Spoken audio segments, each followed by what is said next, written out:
Hello, good morning. You are welcome to Perfect Children Academy. Dear friends, generally students unable to understand what is the real meaning of sentence. They unable to define exclamatory sentence, optative sentence, exclamatory sentence. We know that sentence play a very significant role in tense, active passive and narration. So what is the real meaning of sentence? Let us discuss. नमस्कार, मैं Hakim Ali sir perfect children academy पे आपका हार्दिक स्वागत करता हूँ। साथियों, प्राय विद्यार्थी सेंटेंस क्या है इसको समझने में भूल करते हैं। हम जानते हैं कि सेंटेंस काफ़ी महत्वपूर्ण टॉपिक है जो टेंस पढ़ने में हमारी मदद करेगा, डायरेक्ट इनडायरेक्ट एक्टिव पैसिव में हमारी मदद करता है। अब हम देखते हैं कि रियल मीनिंग सेंटेंस का है क्या। सेंटेंस क्या है तो आप जानते हैं कि sentence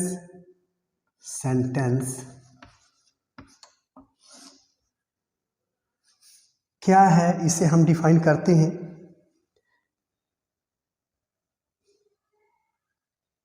the group of words which express complete sense, यानी शब्दों का ऐसा समूह जो एक पूर्ण अर्थ देने की क्षमता रखता है, उसे हम सेंटेंस कहते हैं।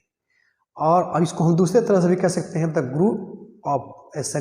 Group of words which put according to the rule and regulation of grammar, यानी शब्दों का ऐसा सुव्यवस्थित क्रम जो ग्रामर के नियमों के अनुसार उन्हें व्यवस्थित किया गया है, जिसका एक सार्थक अर्थ होता है, उसे हम सेंटेंस कहते हैं। अब सपोज कर लीजिए कि हमारे बॉडी के डिफरेंट ऑर्गन हैं, ह्यूमन बीइंग्स के हाथ है, पैर है, जो भी है। अब सपोज कर लीजिए कि हमारे एक पैर उठ करके इस कान में लग जाए और इधर का हाथ उठ करके इस कान में लग जाए तो क्या होगा? क्या ऐसे स्ट्रक्चर को इंसान कहेंगे? लोग जो है उसको दूसरा कुछ कहेंगे। हालांकि ऑर्गन वही हैं लेकिन उनका सिस्टम चेंज हो गया, हाथ जहाँ पे लगना चाहिए वहाँ पे न लग के कान में लग गया।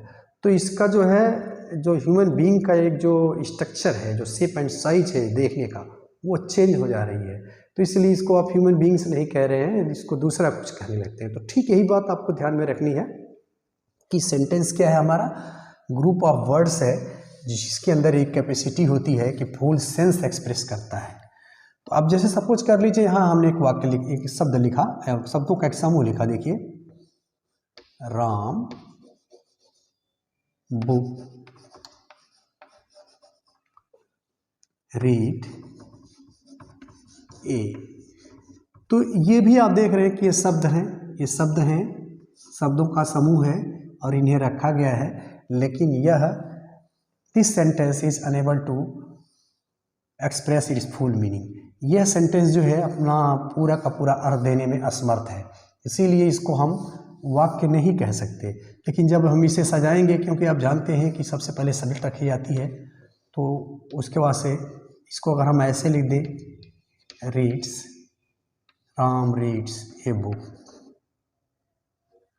Ram reads a book, Ram एक पुस्तक पढ़ता है। तो यहाँ देख रहे हैं कि फुल सेंस दे रहा है, इसलिए यह वाक्य है, लेकिन ऊपर वाला वाक्य नहीं है। अब आइए हम देखते हैं kinds of sentence. Kinds of sentence, वाक्य के प्रकार। तो देखिए, वाक्य के प्रकार मुख्य रूप से वाक्य जो है 5 प्रकार के हैं। पहला हम देखते हैं assertive sentence. Assertive sentence, assertive हो गया हमारा असर्टिव सेंटेंस। दूसरा होगा इंट्रोगेटिव सेंटेंस, इंट्रोगेटिव। और तीसरा है हमारा imperative, imperative. Next optative and exclamatory.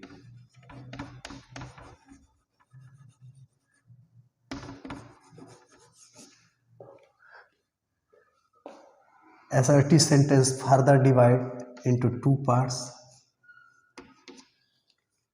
positive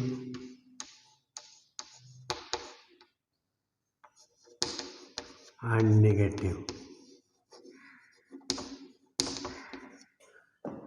Interrogative sentence further divided into four parts,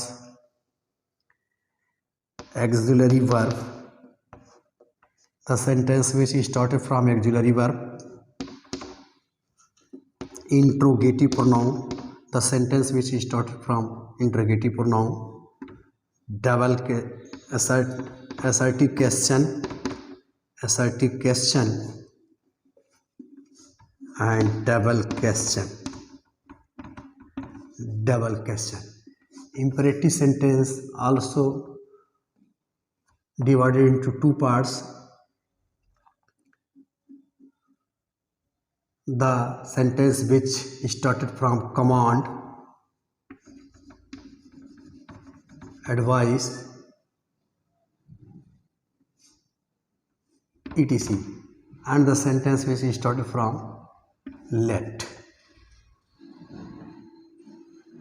So this is the brief description about kinds of sentence. अभी हमने देखा कि ये सेंटेंस की संक्षिप्त, इसका एक चार्ट हमने फ्लो चार्ट ड्रा किया है। इस सेंटेंस मुख्य रूप से 5 भागों में बांटा गया है, जिसको हम पहले को असर्टिव सेंटेंस कहते हैं, इसको डिक्लेरेटिव सेंटेंस भी कहते हैं। दूसरा हमारा इंटरोगेटिव सेंटेंस, तीसरा है इंपरेटिव सेंटेंस, चौथा है ऑप्टेटिव सेंटेंस और पांचवा है exclamatory sentence. Assertive sentence further divide हो जाता है 2 पार्ट्स में, positive sentence and negative sentence. Interrogative sentence हमारा जो है पुनः 4 भागों में डिवाइड होता है, एक्जुलरी वर्ब से शुरू होने वाले वाक्य, इंटरोगेटिव प्रोनाउन से शुरू होने वाले वाक्य और assertive question and double question. इसी तरह से इंपरेटिव सेंटेंस हमारा 2 पार्ट में बन जाता है, इसको कमांड कहते हैं। अभी इसको हम लोग डिटेल देखते हैं कि को और लेट से शुरू होने वाले वाक्य और ऑप्टेटिव सेंटेंस, इच्छा सूचक वाक्य और एक्सक्लेमेटरी सेंटेंस।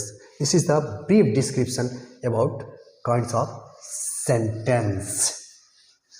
आइए हम आगे बढ़ते हैं, एक एक को लेकर के हम आगे चलेंगे।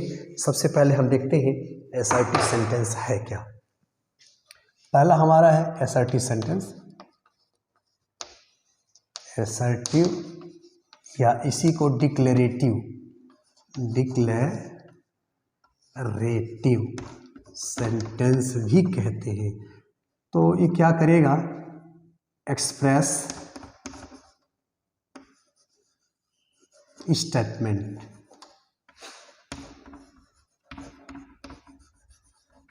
किसी स्टेटमेंट को, किसी कथन को यह एक्सप्रेस करेगा, इसीलिए इसको एक्सप्रेसिव असर्टिव सेंटेंस या डिक्लेरेटिव सेंटेंस कहते हैं। अब ये 2 तरह का हो जाता है। पहला हम इसमें देखते हैं positive sentence. Positive sentence, positive sentence का मतलब ये है कि विच एक्सप्रेस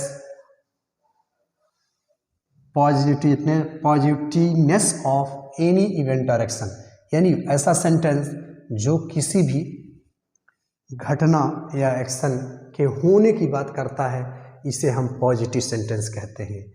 जैसे ही प्ले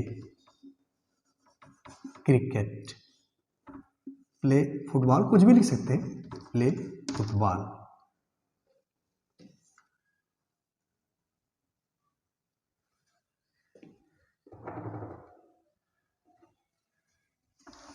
चलिए एक और ले लेते हैं, he runs, वह दौड़ता है। तो एक स्टेटमेंट हो गया। She is rich. आप क्या देख रहे हैं इन दोनों सेंटेंसों में कि भाई किसी इवेंट सिचुएशन का होना पाया जा रहा है, इसमें नॉट की बात नहीं है, इसीलिए असर्टिव सेंटेंस कहलाता है। दूसरी बात हम चलते हैं नेगेटिव सेंटेंस की। नेगेटिव सेंटेंस में क्या होता है, इसमें ना की बात आएगी, तो नहीं की बात आएगी, तो इसलिए इसके जैसे ही डज नॉट रन, वह नहीं दौड़ता है। शी इज नॉट रिच, तो आप देख रहे हैं इसमें नहीं की बात आ गई है, इसलिए यह नेगेटिव सेंटेंस है। तो ये रहा हमारा असर्टिव सेंटेंस। अब हम आगे बढ़ते हैं, इंटरगेटिव सेंटेंस देखते हैं हम क्या होता है। देखिए इंटरगेटिव का मतलब ही होता है, दूसरा हमारा है interrogative sentence. Interrogative sentence,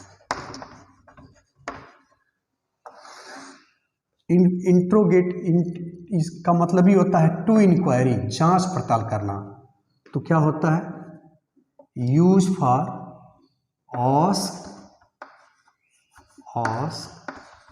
question. ये क्या करता है, प्रश्न पूछने का काम करता है। ऐसा sentence which use for asking questions is known as interrogative sentence. ऐसा सेंटेंस जो प्रश्न पूछने का काम करता है उसे हम इंट्रोगेटिव सेंटेंस कहते हैं।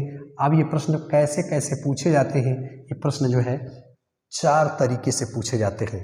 इसीलिए अभी हमने देखा कि इंट्रोगेटिव सेंटेंस जो है 4 प्रकार का होता है। पहला हमने देखा कि एक्जुलरी वर्ब से शुरू होने वाले वाक्य, इसे हम एक्जुलरी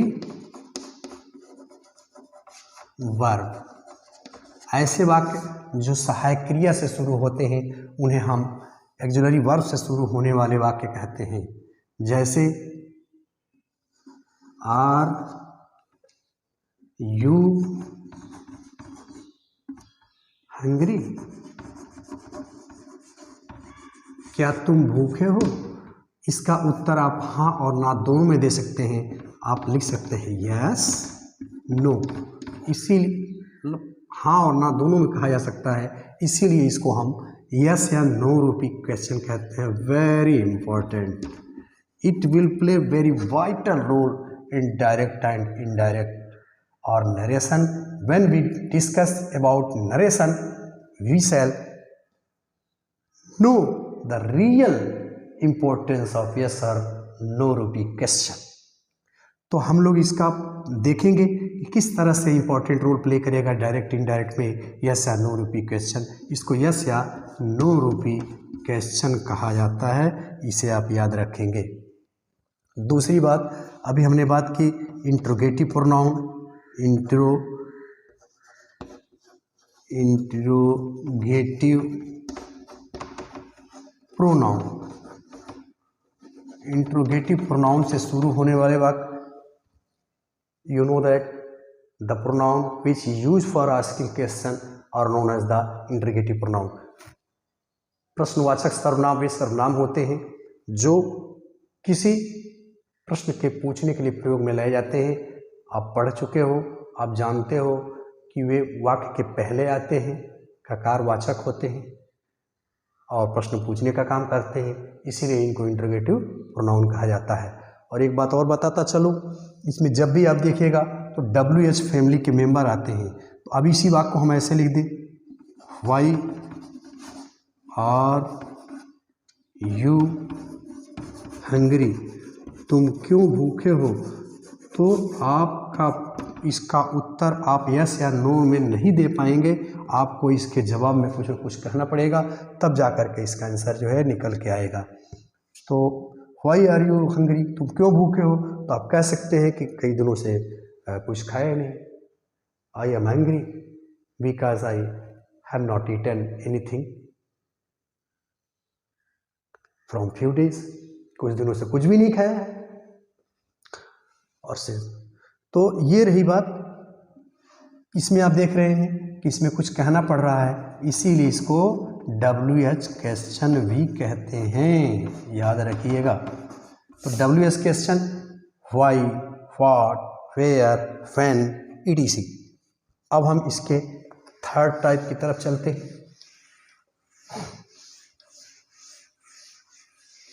थर्ड में अभी हमने बात की कि असर्टिव क्वेश्चन की बात किया। असर्टिव क्वेश्चन, असर्टिव क्वेश्चन, आप ये स्वीकारात्मक प्रश्न, यानी ये दो परिस्थितियों में होता है। एक ये होता है कि हम कोई बात जान तो रहे हैं लेकिन थोड़ा संदेह है, सस्पिशन है, सस्पिशन के स्टेज में ये होता है। जैसे आप कोई भी बंदा आया और मान लीजिए कोई व्यक्ति है, या मान लीजिए सपोज कर लीजिए मैं ही हूँ, और उसने पूछा कि that is mister Hakim sir.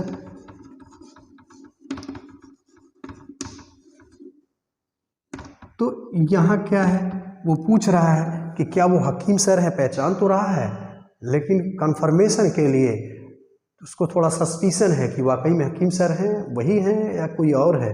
तो अगर किसी ने उसको इंडिकेट कर दिया यस, हाँ हाँ, तो उसका वो उसका सस्पिशन जो है क्लैरिटी में कन्वर्ट हो जाता है और वो कंफर्म हो जाता है। तो यहाँ आप क्या देख रहे हैं, that is mister Hakim sir. यहाँ पे आप देख रहे हैं कि इसमें हालांकि ये सिंपल सेंटेंस है, असर्टिव सेंटेंस का वाक्य है, that is mister Hakim sir, लेकिन यहाँ पे हम देख रहे हैं कि सस्पिशन का भाव उसके अंदर निहित है, इसलिए ये असर्टिव क्वेश्चन का मोड पकड़ेगा। दूसरी बात ये भी हो सकता है कि you and A doctor,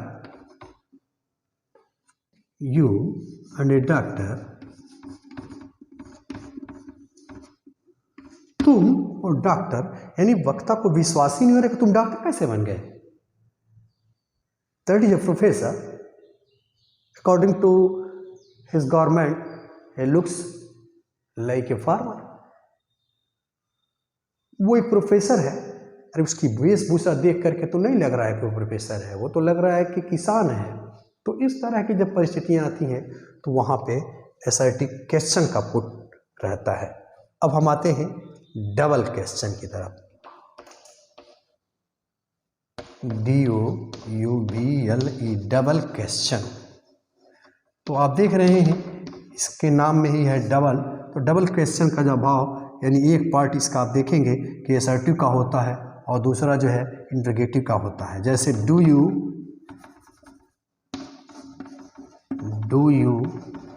no that I am ill. तो आप क्या देख रहे हैं, क्या तुम जानते हो कि मैं बीमार हूं। ये आप देख रहे हैं कि असर्टिव सेंटेंस का रोल प्ले कर रहा है और इधर का पार्ट जो है इंटरोगेटिव का रोल प्ले कर रहा है, इसलिए हमारा हो गया डबल क्वेश्चन। अब हम आते हैं थर्ड टाइप की तरफ, जिसको अभी मैंने बताया कि इम्परेटिव सेंटेंस। थर्ड हमारा है इम्परेटिव सेंटेंस। इम्परेटिव का मतलब ही होता है विधि सूचक, इसको हम विधि सूचक वाक्य भी कहते हैं, विधि सूचक। तो आप देखेंगे कि it express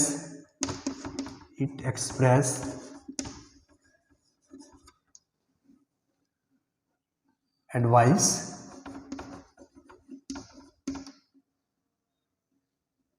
request,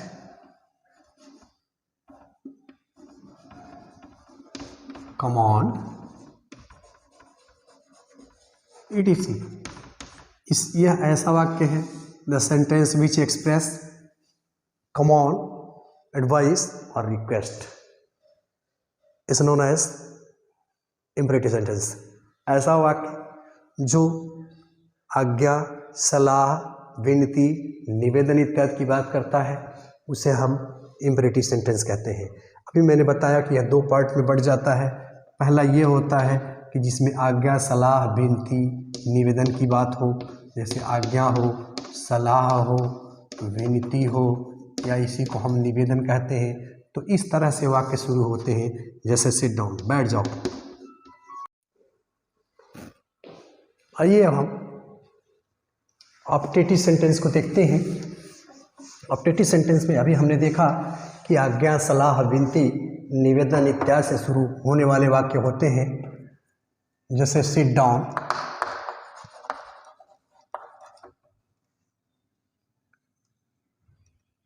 please help me,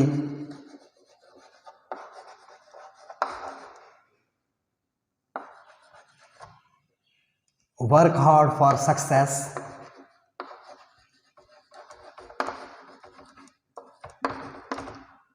तो आप देख रहे हैं कि यहाँ पे आज्ञा, सलाह, विनती, निवेदन की बात की जा रही है। और अगला हमारा वाक्य होता है लेट से शुरू होने वाले वाक्य, जैसे लेट अस रीड, आओ पढ़े, लेट अस प्ले, आओ खेले, लेट मी गो, मुझे जाने दो, लेट मी गो। तो ये आपने देखा कि ये रहा हमारा ऑप्टेटिव सेंटेंस। अब हम आगे बढ़ते हैं, एक्सक्लेमेटरी सेंटेंस की तरफ चलते हैं। पांचवा और लास्ट एक्सक्लेमेटरी सेंटेंस, तो इसको हम जानते हैं आश्चर्यवाचक वाक्य या विस्मयसूचक वाक्य कहते हैं। करता क्या है? Express sudden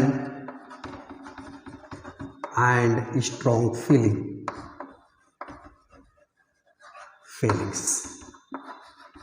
is known as exclamatory sentence. जो हमारे मन की अचानक भावनाओं को या स्ट्रॉन्ग फीलिंग को व्यक्त करता है, उसे हम एक्सक्लेमेटरी सेंटेंस कहते हैं। जैसे what cold it is, how beautiful the site was,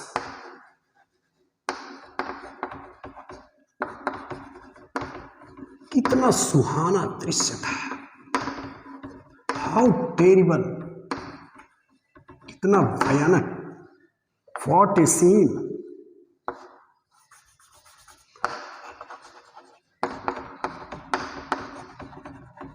तो इसमें आप देख रहे हैं कि आश्चर्य या विस्मय की बात की जा रही है। तो ये रहा हमारा exclamatory sentence. This is the brief description about sentence. I hope that this lecture will be very helpful for you and your all concept will be cleared. तो मुझे पूरी उम्मीद है कि ये लेक्चर आपको पसंद आया होगा और आपके सारे कॉन्सेप्ट क्लियर हो गए होंगे। अगर आप इस चैनल पे नए हैं तो इस चैनल को सब्सक्राइब करें। इसी तरह के मोर इन्फॉर्मेटिव वीडियो पाने के लिए लाइक करना और कमेंट करना बिल्कुल ना भूलें। धन्यवाद।